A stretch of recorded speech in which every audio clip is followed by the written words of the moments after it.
السلام علیکم جی، آپ دیکھ رہے ہیں سٹی 11 نیوز پاکستان HD۔ خبر شامل کرتے ہیں ستیانہ بنگلہ سے۔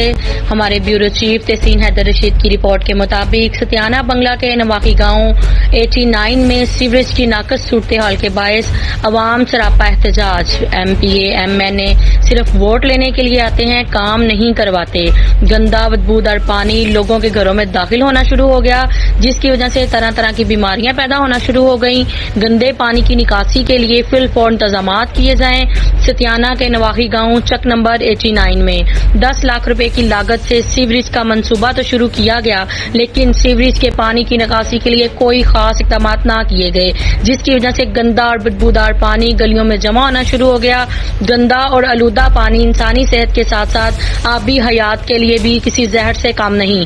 آلودہ پانی کے نکاسی کا انتظام نہ ہونے کی وجہ سے مکینوں کو شدید مشکلات کا سامنا ہے۔ اس سلسلے میں گاؤں کے لوگوں نے احتجاج کرتے ہوئے کہا ہے کہ MPA ووٹ لینے تو آ جاتے ہیں لیکن کام نہیں کرواتے۔ چھوٹے بچے اسکول جاتے ہیں اور گندے پانی میں گر جاتے ہیں، مسجد میں نماز کے لیے جاتے ہیں اور کپڑے گندے ہو جاتے ہیں۔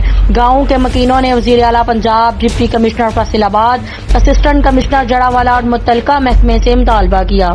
تازہ ترین خبروں کے لیے دیکھتے رہیں سٹی 11 نیوز پاکستان HD۔